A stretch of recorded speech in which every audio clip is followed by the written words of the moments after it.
The following is a presentation of the Championship Racing Network. CrossedFlags, a racing podcast. It's your midweek fix for racing news and information. Brought to you by the Championship Racing Network. Now let's head trackside to join your hosts, Steve West and Matt Nicholson. Welcome into the latest edition of CrossedFlags here as we are in transition period, week number 1. If you've been checking out the big show, you know our big news has been that we're switching radio stations as far as the mothership is concerned. One more time, want to thank everybody at 95.1 The Mountain Lake Broadcasting for being such gracious hosts over the past several years. We really do appreciate that. And Grady Sapp and everybody up there, they've been really good. But we're taking this weekend off because Matt and I are going to be out at Barber Motorsports Park. It's Indycar weekend here in the state of Alabama, our home state, and I am blessed enough to be able to do PA work, and Matt is going to come up and assist me because, let's face it, it's a 2+ mile road course, and I can't keep an eye on everything, so Matt's going to be a very gracious assistant, so to speak. We're going to have a good time out there. We're going to have some pictures. Well, we're going to have a lot of pictures and have a good time out there. And then the next weekend, after one more Crossed Flags podcast, we're going to debut on our brand new flagship station, Talk 99.5 in Birmingham, Alabama. Nothing should change when it comes to the internet side of things. So if you check out our show via this particular avenue right here, which is CRN Live, shouldn't have any problems. We still plan, of course, on having the Cross Flags podcast up on the Real Talk 99.5 page and the Jocks 94.5 YouTube pages as well. Thanks to producer Molly for that, producer John for everything that he's doing with this right now. But yeah, we're in transition week. So just be prepared. No big show this weekend, but yes, Cross Flags right now. And of course, one more next week. But Matt, we just got done with Darlington. Jealous of the folks over at 95.1 The Mountain who got the chance to go out there and broadcast live, and we haven't been out there in a while. But apparently we made something of an impression on one Dan Lockamy, who talked about you and me and remembering us from our time at being there. So that's a good thing. Oh, yeah. That's never a bad thing at all. Yeah. So, yeah, very jealous about that. Hopefully we'll get the chance to head on over to Darlington. You and I are talking about maybe trying to go there in the fall because Southern 500 Labor Day weekend might be a good opportunity for us, but we'll talk about that more as we go further. You're overdue. But in the aftermath of Darlington is really what I want to talk about. And Tyler Reddick wins again. And this is leading some people to lead me to go into a rant. Let's just put it that way. And I don't know whether you've checked this out on social media or not, or seen any of these posts on social media, who people believe that either things are scripted for Michael Jordan in 2311 so that NASCAR gets good press, or that NASCAR is somehow trying to suck up to 2311 as one of the two teams that was involved in the lawsuit that got settled, and they're letting or forcing a way that you're going to get, specifically in this case, Tyler Reddick to win 4 out of the first 6 races of the year. Pardon my French. Absolute BS. Or do you disagree?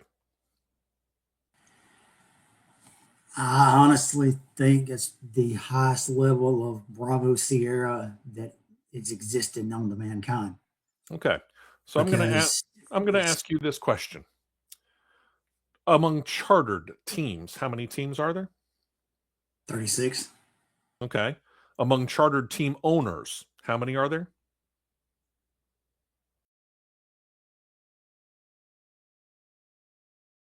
7 or 8, maybe. Okay. Ish. Amongst the total number of team owners that are in NASCAR, be they owning charters or not? 12, 13? Give or take. You're going to tell me that NASCAR, and I get it, they can rule with the quote-unquote iron fist, but you're going to tell me that NASCAR is going to order a minimum of 36 and a maximum of 40 cars, and anywhere around 10, 11 teams, You're going to tell them you have to let 2311 Racing win, and they're all just going to go, okay. If that was the case, then where's front row? Exactly. If And that was the case, where's RCR? Well, and if that was the case, why is it only Tyler Reddick? Why not Bubba Wallace?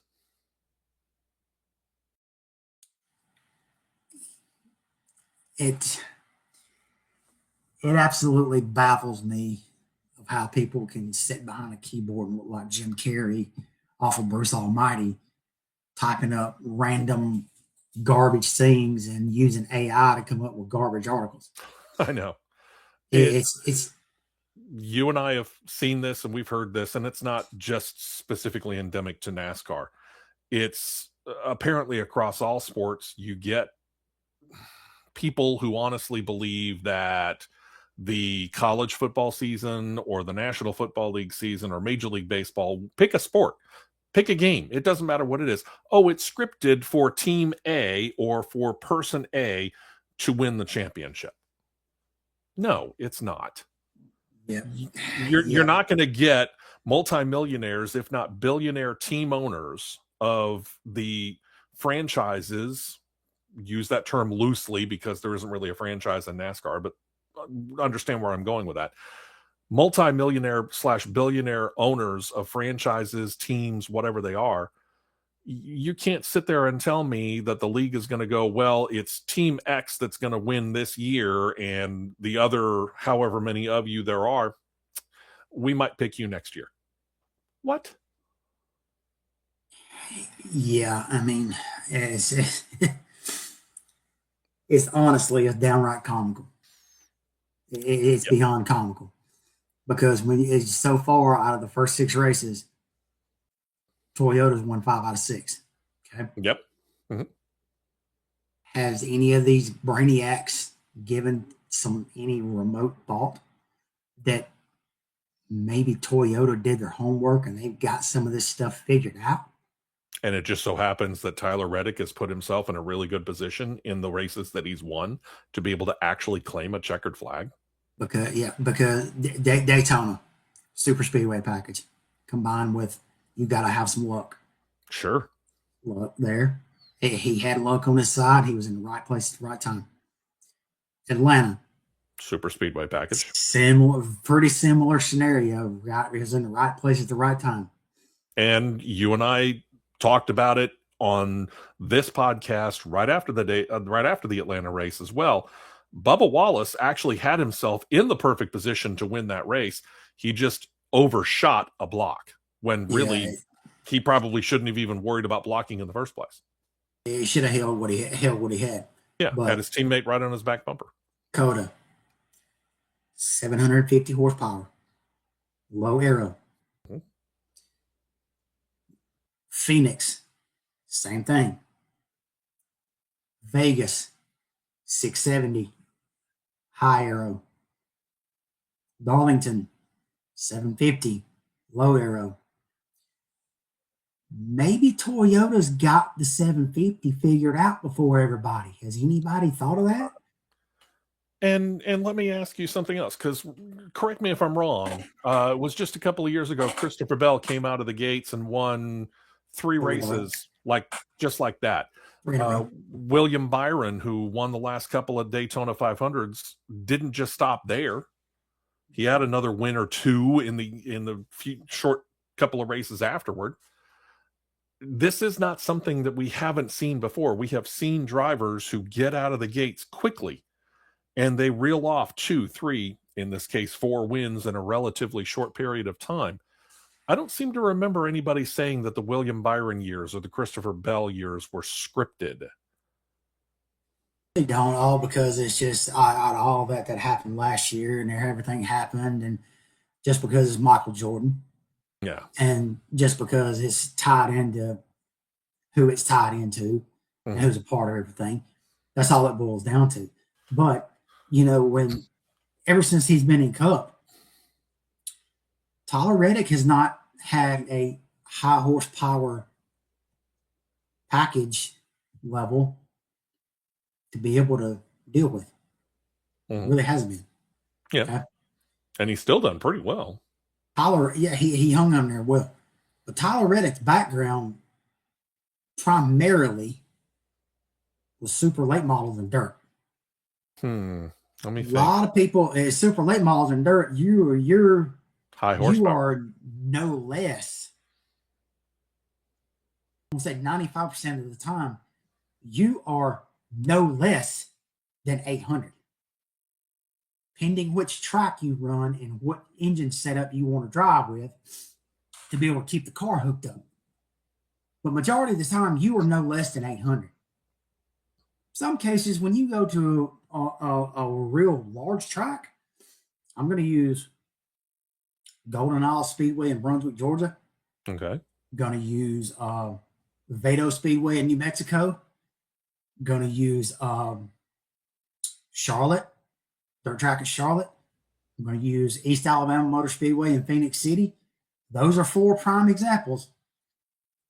Majority of the field is going to unload with no less than 900. No less than 900. Okay? And the reason I know about that stuff right there, because I was on the racetrack at one point at the same time as Tyler Reddick when he was little, real little, like 13 years old. And he was running a super late model at Phoenix City. Yeah. I know. And somebody that's used to that adapts to higher horsepower quicker. Sure. I'll use myself for an example. I drove no less than 670. Engines that I had, whether they be through through different combination setups and get them freshened up, or just through different combinations of how you set the engine up, I was no less than 670. The first time I got into a car that was barely over 500, I didn't know what I was doing. I can did not know imagine what I that was seemed like a doing. massive change. Yeah. Here's your analogy right here. Here's the line of what I look like. Tim Dalen talking to Harry Hogg on that pit stop about what the team looked like in Days of Thunder. Right. That's what I look like. Yeah. We'll leave it there. Yeah. Lower horsepower. Go look up Days of Thunder monkey/football. We'll leave it at that. There you go. And kids, ask your parents. But simply put, seems to me early on, Toyota's done their homework. Toyota's got this 750 low horsepower pack, 750 high horsepower, low downforce package figured out. Mm-hmm. And they've set the benchmark. And understand that I'm talking about something that happened 40 plus years ago. But I can remember, I mean, look up behind me here. It's specifically up here at the top. And you can see where my NASCAR fandom began. It began with Darrell Waltrip. And Darrell Waltrip wasn't the only guy that ever did this. But when we go back to the 1980s, really all the way up into about the mid-1990s, you would get years where one driver dominated the season. Darrell Waltrip on more than one occasion won, at least 12 races in a year? Few times, yeah. Okay. Jeff Gordon, Dale Earnhardt, Bobby Allison, Cale Yarborough, Rusty Wallace, Bill Elliott. Yeah, names go on and on. Jeff Gordon's got the record at modern era record at 13. Okay. And I get it. Social media wasn't around then. The internet was fledgling, if it existed at all. But I don't seem to remember a whole lot of people complaining that there was a conspiracy when Bill Elliott was winning those races, when Rusty Wallace was winning those races, when Dale Earnhardt was winning that number of races, when Darrell Waltrip was winning that number of races. You see where I'm going with this? Yeah, people complained about Jeff Gordon winning all the time or DW winning all the time, but there wasn't a conspiracy theory that, oh, NASCAR must be allowing, pick whatever driver you want, to be able to win all the time. Yeah, Bill France and Senior and Junior would laugh at them in their face if they did that. Exactly. And should. Because this is... I just don't understand it. If they want to have all these theories and have all these conspiracies and thoughts and theories and whatever you want to call it, maybe they should have went up to the turn four stands at Darlington and approached Ben Kennedy and the executive team that were sitting in the stands in normal fan attire, sitting there just being fans and getting the vibe of everything, which honestly, I thought was brilliant to do that. So that needs to be done more amazing. Oh yeah, absolutely. And truth be told, and not just by NASCAR, this needs to be done by the commissioners of every single sport that's out there. You need to get out there amongst the fans, and you need to see exactly what the fans are seeing and experience what the fans are seeing, so that you know firsthand what's right and what's wrong. Exactly. Get up there in the thick of it. Get sunburnt. Yeah. Get a beer or two thrown on you or something, or whatever. Or heck, you never know. You might actually get some kudos. Yeah, could happen. I mean, I thought that was brilliant of them to do that, and it needs to be done more often. Oh yeah, I agree wholeheartedly. So let's please stop with the conspiracy theory ideas that, oh my God, such and such league is allowing such and such team or such and such driver to win everything. No. Understand these guys are that talented. These guys are working that hard, number one. And in the case of the Cup Series, anywhere from 35 to 39 other cars that are out on the track don't want to see Tyler Reddick win. And I would ask this question of you. If you were a major Tyler Reddick fan, would you be calling this a conspiracy? Or no, I would be smiling going, keep going, Tyler. Or let's put it the other way. Yeah. If it's your favorite driver that's won 4 out of the first 6 races of the year, are you calling that a conspiracy theory? No, you're not. And guess what, kids? 2 out of the next 3 are 750 low horsepower, low downforce. So get ready. Yeah, be prepared. Strap in, boys and girls. Yep. Not too long from now, we'll get Talladega, which could be an equalizer. We don't know. We'll see. Either way. Thank you very much for checking us out here again. Off this weekend, no big show this weekend. We're taking this weekend off so Matt and I can be out at Barber Motorsports Park, take in everything at the Augusta of racetracks, as they like to call it. And I tend to agree. And I imagine with the weather that we've got coming in, it's going to be set up beautifully out there. So if you get the chance to come to Barber Motorsports Park, do so. If you get the chance to watch it on television, you should, because again, the scenery is just going to be beautiful and the racing's going to be real good. We're here and the weather is going to be great, even a little bit cool, which means those cars get to make even that much more power. Going to be a lot of fun. So make sure you're checking it out, and we'll be back with a big show in a week and a half. We'll give you another Crossed Flags here in about a week. Once again, our thanks to producer John for doing what he's done for us today as we record this on a Tuesday. Our thanks to producer Molly for helping us get this located on all the different places that it's going to be. Have a fantastic weekend this weekend, and we'll be back about 1 week from today with another edition of Crossed Flags.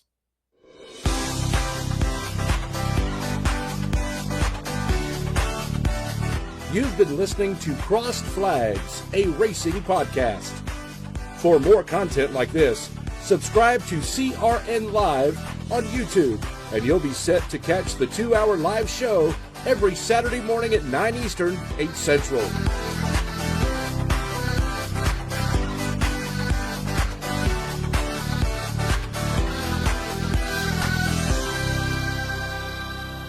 This has been a presentation of the Championship Racing Network.